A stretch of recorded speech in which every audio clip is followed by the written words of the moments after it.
In this video, we'll be taking a look at UFC Fight Night Strickland vs. Hernandez fight card happening on February 21st, 2026, and providing you with free picks side and total picks for entire fight card. Welcome back to Cash Out Sports. Let's dive right into it. Oh, and don't forget to subscribe and to click the bell icon to get notified as soon as these videos get released so that you have more time to plan out your bets as we provide these videos on a daily basis. I can guarantee that you'll have all the important information that you'll need on the entire Sean Strickland vs. Anthony Hernandez fight card after fully watching this video.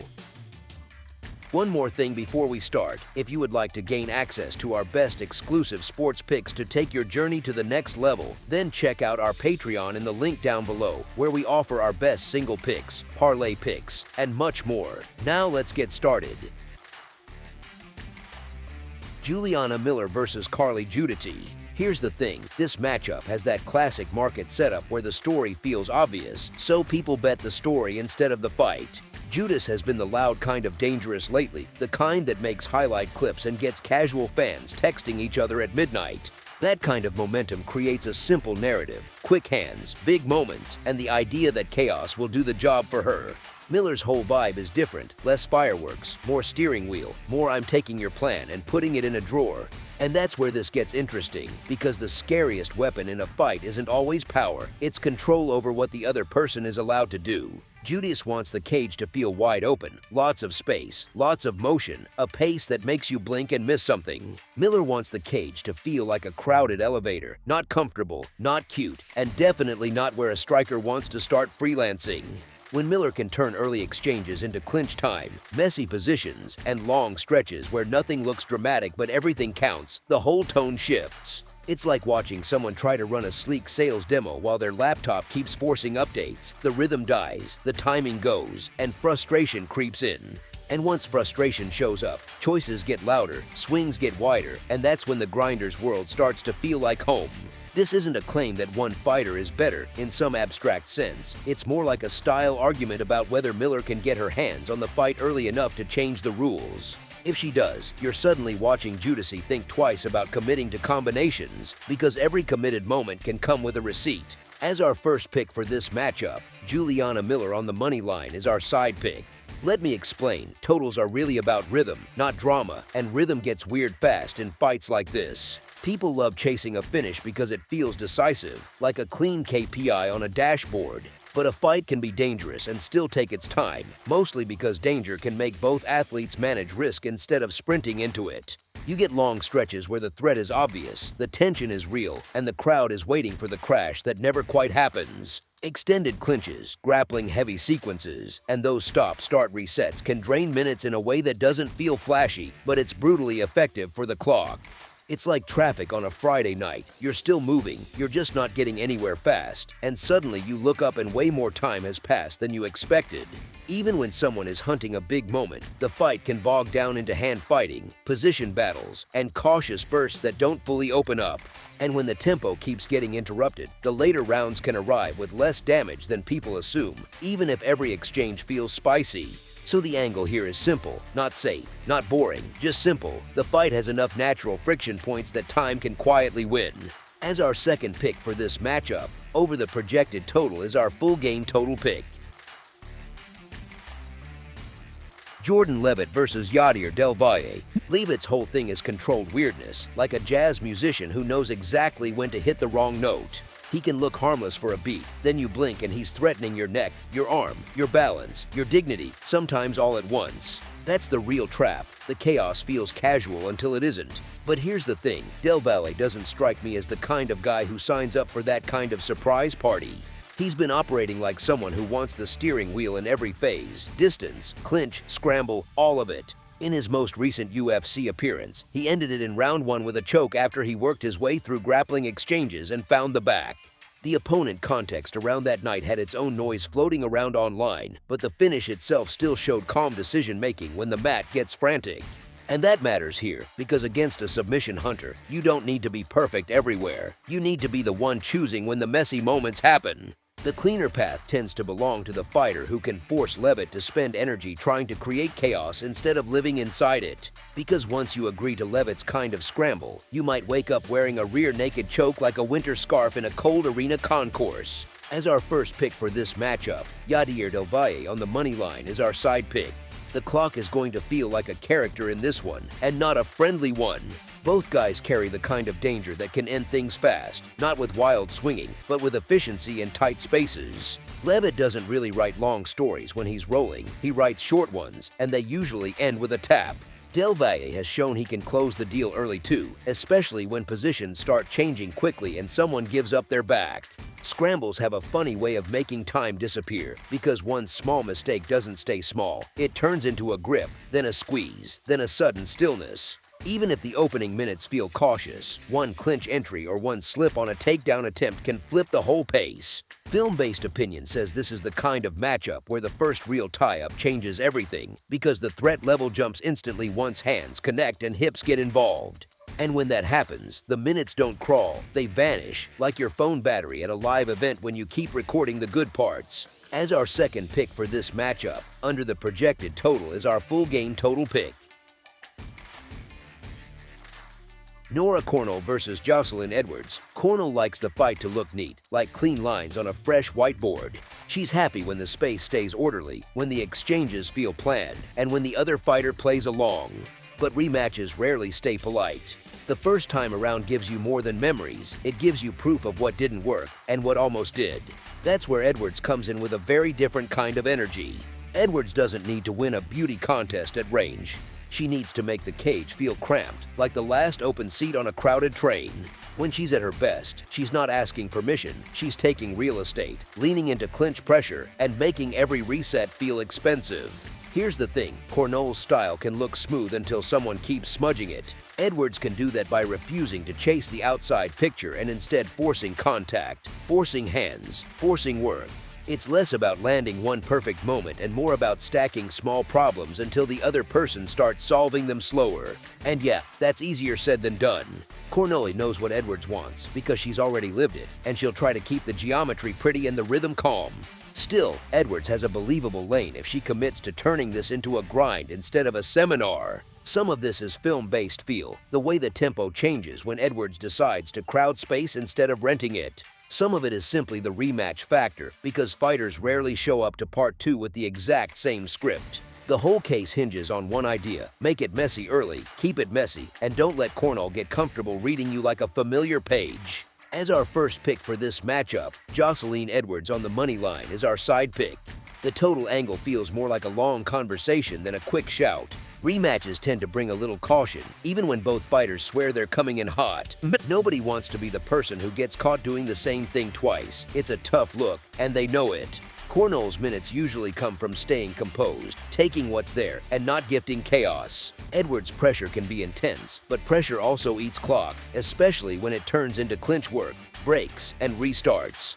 It's not boring, it's just the kind of fight where the time slips away while both are busy fighting for inches. And that first meeting going to the cards matters, because it shows these styles can tangle without instantly combusting. You can picture long stretches of push and pull, where neither side gives away a clean opening, and the pace stays real without turning reckless. It's like watching two people argue in a group chat, steady, stubborn, and oddly patient, until somebody finally types something wild. Sure, MMA always has the anything can happen spice baked in, but the more realistic rhythm is extended work, extended exchanges, and extended stretches where control and caution quietly do their job. As our second pick for this matchup, over 2.5 rounds, the projected total is our full game total pick. Alden Coria versus Gurule. The matchup plays out like a messy freeway merge at rush hour, two cars fighting for the same slice of lane, and nobody wants to tap the brakes. One guy brings that steady pressure that somehow feels loud, even when he's not doing anything flashy. He keeps showing up in the same spots, again and again, like a coworker who never misses a stand-up and always has the receipts. The other guy can be dangerous, sure, but danger and dependability aren't the same product. Here's the thing, when you're backing a money line, you're not buying a single highlight, you're buying a repeatable process. And the cleaner process tends to be the one that wins time, not just moments, because minutes stack up the way small tasks stack up on a Monday morning. It's a weird little truth of fighting. The athlete who can make things boring for the other guy often makes things profitable for you. The pace can feel annoying, even suffocating, and that's the point, because it forces mistakes, rushed decisions, and low-quality swings. A scrappy exchange might steal a scene, but a consistent plan usually steals the whole episode. As our first pick for this matchup, Alden Coria on the money line is our side pick. The round's conversation here feels less like a car crash and more like a long argument in a crowded room. Lots of noise, lots of movement, not many clean exits. Flyweight fights can look frantic, but frantic doesn't always mean fast finishes. It often just means constant work. You get stretches where both guys are busy, and still nobody's landing the kind of shot that flips the lights. Clinch time and wrestling time act like a time tax, and even when it's not dramatic, it quietly drains the clock like background apps draining a phone battery. Range striking can have plenty of touches without the one touch that ends it, because reads get sharper and reactions get quicker as the minutes pass. Honestly, that's why these fights can feel tense. You keep waiting for the big moment, and instead you get steady friction and late urgency. There's also that small contradiction people hate admitting. A fight can be competitive and still not be finished forward, and once you see it, you can't unsee it. When both athletes keep finding just enough answers to avoid disaster, the clock becomes the third man in the cage. As our second pick for this matchup, over 2.5 rounds, the projected total is our full game total pick. Osbourne versus Alibi Idiris. You've got one guy who likes space, angles, and timing, the kind of work that looks smooth until you realize it's costing the other guy points every second. You've got the other guy who looks like he'd rather shrink the room, press the air out of it, and make every exchange feel like a decision with consequences. That push and pull between distance and pressure is the real meeting point here. If Osbourne gets to play the long game, touching first and stepping off, the other side ends up swinging at receipts. If Idiris turns it into a crowded hallway, reach starts feeling less like comfort and more like something you have to manage every moment. It's also that familiar dynamic of a UFC veteran who's already eaten the grind versus a newer name who still carries that fresh confidence, sometimes calm, sometimes a little too loud. And when a fighter has already had a big welcome to this level moment, like a tough loss under bright lights, it can either sharpen them or make them press harder, and pressing is risky. The side I want here is the side that can set the terms, not the side that needs permission, because judges can't score what they can't see, and pressure is easy to see. As our first pick for this matchup, Alibi Idiris on the money line is our side pick. Here's the thing about totals, they don't care about your favorite storyline. They care about pace, collision points, and whether the fight lives in calm stretches or in constant motion. This one reads hot, not reckless, but busy in a way that makes the clock feel smaller than it is. Flyweight exchanges can look clean and technical, then suddenly someone clips a moment and the whole fight tilts like a shopping cart with one bad wheel. The southpaw versus orthodox look also tends to create those quick lane openings, where feet fight for position and a half step changes the whole picture. If the action stays in open space, you get long sequences of movement and touch-ups. If it compresses into scrambles and pocket exchanges, time starts disappearing in chunks. And I'm calling this part what it is, a film-based opinion, because you can feel when a matchup wants to speed up even before the first glove touch. Both styles suggest incentives to keep the tempo from settling, and when neither side gives you a slow breath, the rounds can evaporate fast. As our second pick for this matchup, under the projected total is our full game total pick. Rowe versus Jean-Paul Lebosnoyani. There's a certain kind of trouble when a hungry new face meets a veteran who's already done hard time in the cage. The prospect walks in with big dreams, loud confidence, and that shiny main character energy. The veteran walks in with something less flashy and way more useful, comfort in the weird minutes where plans fall apart. Rowe fits that veteran mold in a way that tends to mess with people's timing. He's long, awkward, and annoyingly calm, like a coworker who never panics during a server outage. He doesn't rush to make your story look good. He's fine making you work for every clean moment. That patience matters because early danger is often more about mood than math, and hype feeds on panic. Jean-Paul Lebosnoyani has that fresh battery feel, the kind that makes exchanges pop. You can almost hear the crowd lean forward when a fighter like that starts stepping in. But that same forward certainty can turn into a handle, something a steadier opponent can grab and steer. Here's the thing, veterans don't need to win every second to win a fight. They need to survive the best version of you, then make you operate with less time, less space, and less comfort. Rowe's length can turn simple entries into awkward questions. Rowe's composure can make a fast start feel slower, and that's when impatience sneaks in. And once impatience shows up, the cage gets smaller, the angles feel worse, the choices feel louder. That's usually where the experienced guy starts cashing in, not with some magic trick, just with steady pressure and cleaner decisions. Honestly, I like backing the fighter who can keep his head when the fight tries to speed up. I like the guy who can let the other man sprint, then ask him to do taxes while still breathing hard. I like the guy who's already been in those ugly minutes and didn't blink. As our first pick for this matchup, Rowe on the money line is our side pick.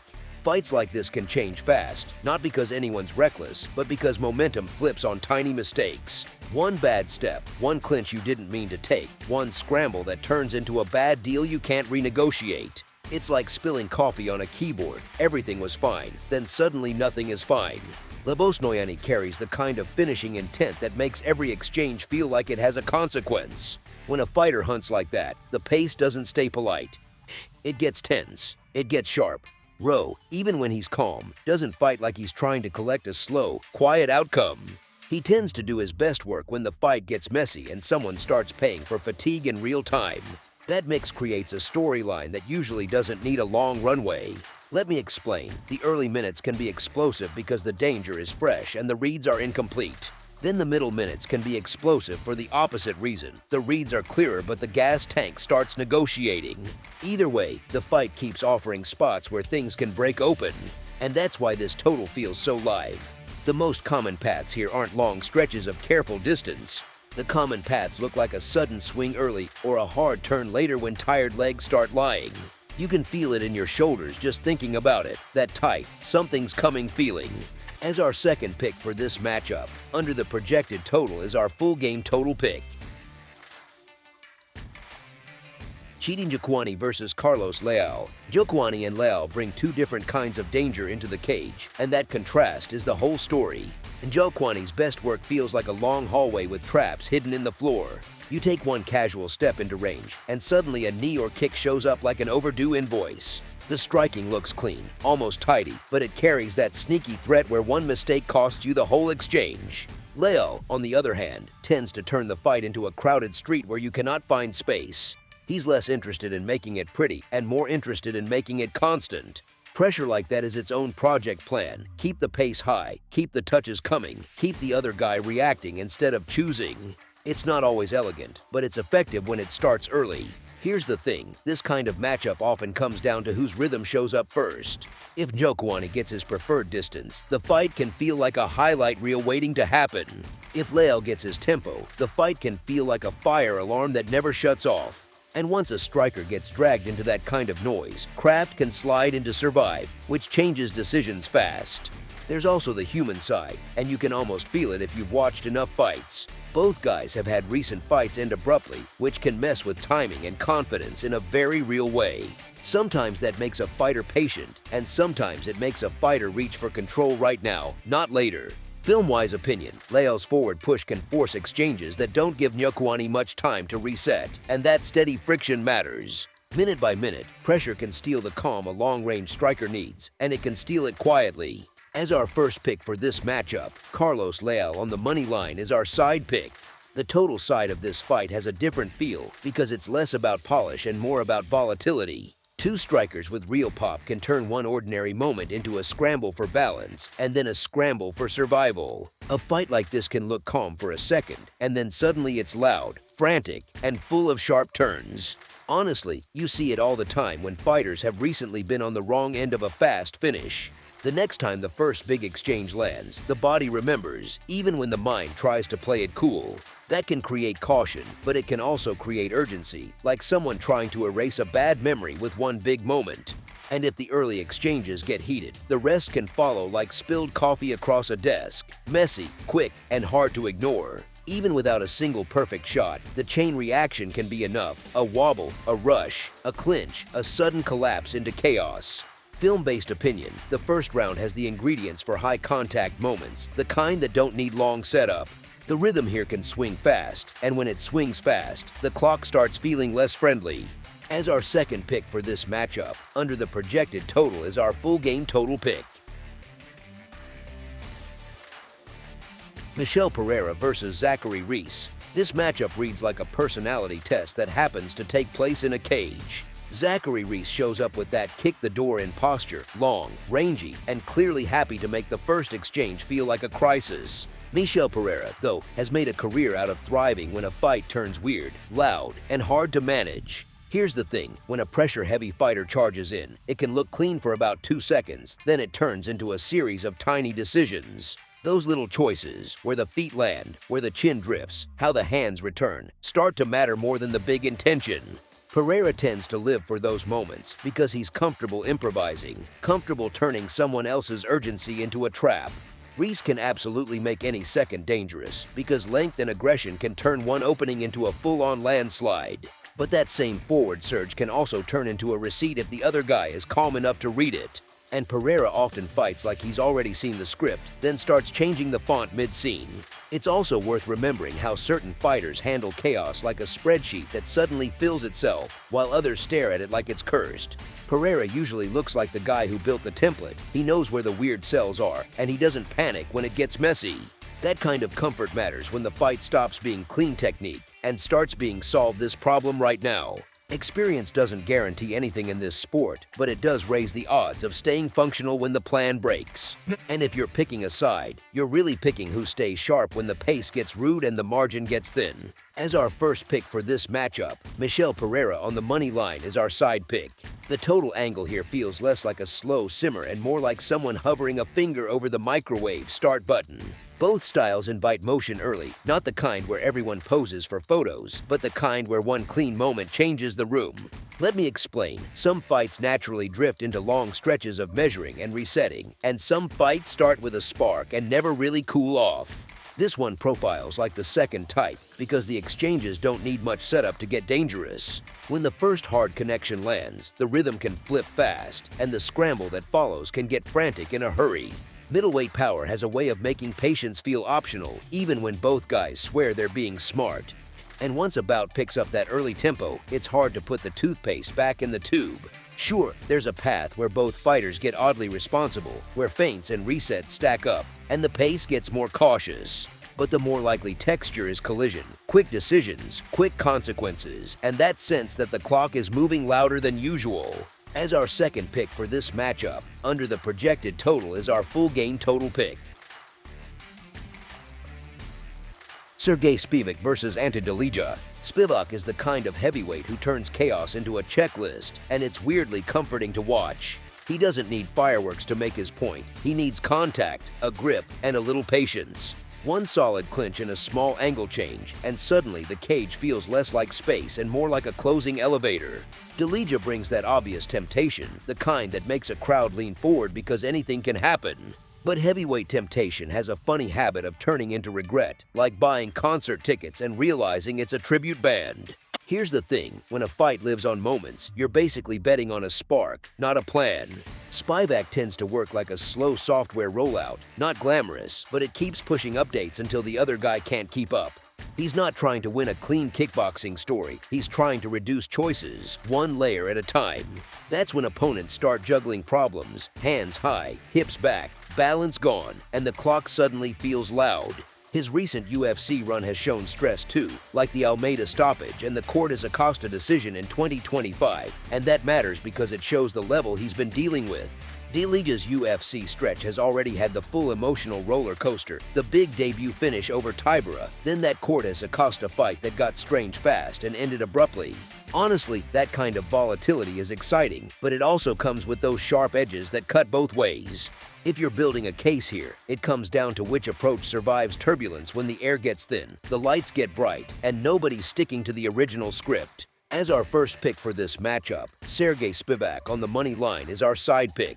Let me explain. Heavyweight pacing is basically a negotiation with gravity, and gravity doesn't compromise. This matchup doesn't read like a calm chess game. It reads like somebody bumped the table and both players decided to swing anyway. There's a simple reason totals get spooky here. The margin for error is tiny and the recovery window is even smaller. Sometimes you get a clean, technical stretch, and sometimes you get that blink and it's over moment that makes everyone check the replay 3 times. Spivac's UFC history includes quick submissions when the grappling exchange turns messy, and those moments can show up before the other guy even realizes the trap is set. Delija's UFC story includes early violence in his debut, and the Cordes Acosta fight that spiraled into chaos and ended suddenly. Even when neither guy is hurt, heavyweight exchanges can still flip, because one clean connection changes posture, changes breathing, changes everything. It's like watching a crowded highway. Most of the time it's fine, and then one little swerve makes the whole thing lock up. The sneaky part is how fast the rhythm can vanish, because the early minutes are when reactions are sharp, scrambles are wild, and decisions get made in half seconds. And when the tone of a heavyweight fight shifts, it doesn't always shift back, it often just ends. As our second pick for this matchup, under the projected total is our full game total pick. Delija versus Melquizael Costa. Delija is the kind of guy you think you've figured out until the fight turns into homework and he's still circling like it's round 1. He doesn't chase viral moments, he stacks small, annoying problems and makes you solve them while tired. Melquizael Costa brings that fresh momentum feel, and he carries a longer look for the division with a southpaw stance that can mess with your timing in a hurry. And yeah, that early energy can make people rush decisions, like when you open too many tabs at work and suddenly nothing loads. But Ige has spent years in the featherweight pressure cooker, and that kind of seasoning matters when things stop being clean and start being sticky. He's seen pace, swagger, and the whole "this is my moment" vibe before, and he tends to turn big feelings into long minutes. The real tug of war here is identity. Can Costa keep his plan when the veteran doesn't react the way a prospect expects? And can Ige keep things uncomfortable without giving away easy openings? It's officially booked as a 3-round featherweight fight on UFC Fight Night in Houston on February 21, 2026. And that setting screams composure over chaos. Ige's whole thing is staying present, staying solid, and making the other guy earn every clean exchange, which sounds boring until you realize boring wins a lot. As our first pick for this matchup, Dan Ige on the money line is our side pick. The clock matters in this one because the pace and the push can make the later minutes feel louder than the early ones. Costa's average fight time has been shorter than Ige's on the UFC stats matchup listing, and that alone hints that his fights can heat up fast. But fast doesn't always mean finished, and sometimes it just means both guys are forced to manage their gas and their choices. There's also that quiet truth fans hate to admit. Durability and defense can be the reason a fight gets interesting, not the reason it gets dull. When both guys can take a shot and reset, the fight can settle into a rhythm where moments come, then fade, then come back again. That kind of rhythm feels like watching a close game with no blowouts, just pressure, small swings, and that slow tension in your shoulders. If Costa can stay patient and build offense without forcing a clean ending, the minutes stack up. If Ige keeps the exchanges from turning into a bonfire and keeps making things reset, the clock keeps doing its job. So the cleaner angle is trusting the structure of a competitive fight, where resistance and adjustment keep it alive deep into the 3rd round. As our second pick for this matchup, over the projected total is our full game total pick. Jeff Neal versus Irish Medic. Jeff Neal shows up in matchups like this with the vibe of a guy who's already had the hardest conversation, the one with himself. That matters because this isn't only about talent, it's about who can make the cage feel familiar when it gets loud. Here's the thing, Neal's best work tends to appear when the space shrinks and the exchanges stop being polite. He likes the kind of fight where every step forward feels like a deadline, and every moment asks the other guy to answer a simple question: are you fine getting hit clean and having to answer right back? Medic, on the other hand, brings danger that feels like a spark near a gas can, quick, bright, and not interested in a long meeting. That kind of threat can be real, but it often comes with a preference. He wants the moment to be sudden and the finish to be immediate. Neal can mess with that by keeping his face calm, keeping his feet planted, and turning sudden into scheduled. And honestly, this is where the boring word process becomes exciting. When a fighter can keep doing the same uncomfortable thing over and over without getting emotionally hijacked, it's like watching a good project manager steer a chaotic launch back onto the timeline. You don't need magic, you need repetition and nerve, and you need the other guy to start doubting his own pace. Neal doesn't need the fight to look pretty, he needs it to feel honest.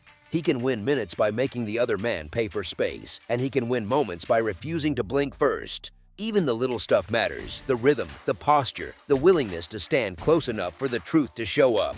There's also a mental layer that's easy to ignore until it's not. Neal has spoken publicly about dealing with addiction and coming out the other side with a different kind of clarity, and that can show up as patience under fire, not just words on a microphone. That doesn't guarantee anything, but it can change how a fighter responds when the first big shot lands and the room tilts. So when you picture how this one actually plays, the tilt runs toward the man who can keep the fight from turning into a coin flip. The steady pressure, the willingness to stand his ground, and the ability to make chaos feel routine all point the same direction. As our first pick for this matchup, Jeff Neal on the money line is our side pick. The total in this one feels fragile because the clock is sharing the cage with urgency. Medic has been living in the land of early punctuation lately, where the first round can end before you've even settled your snack situation. Let me explain. When one fighter treats the opening minutes like a fire drill, the pace gets weird fast. Everything has extra voltage, and even normal exchanges carry that this could be it energy. Neal's style doesn't usually invite a slow, gentle tour of the round either. When he commits, he tends to step into the danger zone and make exchanges matter, and that adds heat to the room even if nobody means to rush. Sometimes the fight ends early because someone lands clean, and sometimes it ends early because both guys agree, without saying it, that waiting is the risky choice. That's the sneaky part. Urgency doesn't always look like recklessness. It can look like confident commitment. And once that pace gets established, a few small things can tip the whole timeline. A tight exchange can turn into a wobble. A scramble can turn into a bad position for half a second too long. A moment of hesitation can turn into a clean connection that changes everything. This is also where fans get tricked by comfort. A fight can feel controlled right up until it doesn't, kind of like watching a calm highway drive that suddenly hits a patch of rain and everyone forgets how to brake. The ingredients here lean toward volatility, not because either guy is careless, but because the style collision makes patience hard to maintain. So when you're thinking about time, think about how quickly urgency spreads from one man to the other. If both men are operating like they're one clean moment away from changing the story, the clock starts feeling like it's made of glass. As our second pick for this matchup, under the projected total is our full game total pick.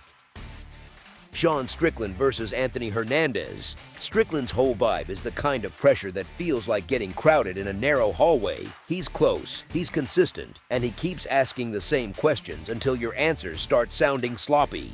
Hernandez, though, doesn't really live in hallways. He turns the space into a stairwell, then a closet, then someplace uncomfortable where you can't stretch out and breathe easy. This isn't the cartoon version of striker versus grappler. It's rhythm versus disruption, comfort versus constant annoyance. From a film perspective, Strickland looks best when the fight stays repeatable. Lots of small touches, lots of forward creep, lots of do something about it energy without giving away big openings. Hernandez looks best when nothing is clean, when resets get interrupted, when a defended shot becomes a clinch, becomes a mat return, becomes a scramble, then becomes another problem you have to solve while you're still annoyed about the last one. Here's the thing, Hernandez doesn't need a perfect highlight takedown to stack minutes. He just needs you carrying his pace like it's a backpack full of bricks. The most relevant recent proof of concept is that main event where he kept pushing late and finished Roman Dolidze with a submission in round 4 at UFC Vegas 109 on August 9, 2025. That's the kind of result that screams the engine holds up, and the offense still shows up when the fight gets long. Strickland's timing-based approach also has a little extra risk after any stretch away from competition, because timing is the first thing that gets cranky when you've been out of the usual rhythm. If the night stays spacious and tidy, with lots of clean breaks and comfortable distance, you can see how Strickland turns it into a long, annoying lecture. If the night gets sticky, with hand fighting, clinch work, fence pressure, and those grinding sequences where you're forced to work in bad positions until they become worse, that's where Hernandez tends to make people miserable. Even Strickland's own public comments have framed this as the kind of fight that's awful to deal with, which is fighter language for this is going to be exhausting no matter what. As our first pick for this matchup, Anthony Hernandez on the money line is our side pick. A 5-round main event quietly changes the math of how time behaves, because the fight doesn't need to be slow to go long, it just needs to avoid an early disaster. Strickland's style often builds outcomes through steady work, not through reckless chaos, and that tends to keep the clock moving. Hernandez's approach can be frantic, sure, but it's also time-hungry, because chaining attacks, riding positions, and forcing scrambles often eats minutes even when the action looks busy. Honestly, that's the sneaky part people forget. High pace doesn't always mean short fight. Sometimes it means long fight with fewer true reset moments. The Dolidze main event is a good example of that shape because Hernandez was still working deep and still had the composure to finish late, which reinforces the idea that his best moments can show up after the early stretch. Early in 5-rounders, you also tend to see a little extra caution, not boredom, just that measured feel where both guys test reactions, test frames, and make sure they're not sprinting into a trap. It's like project planning at work. The first phase looks calm because people are checking dependencies. Then the workload ramps once the path is clear. Nothing about MMA is a lock, it's chaos with gloves on, but the way this one is built suggests time is the default setting rather than a surprise. As our second pick for this matchup, over the projected total is our full game total pick. That's all for now, so if you have any other games you would like reviewed, then leave a comment down below with the game you would like analyzed, subscribe to our channel, leave a like on this video, and we'll get to it as soon as we possibly can. We would also love to hear your opinion on the picks presented to you in this video, whether you agree or disagree with them, so leave a comment down below and do let us know.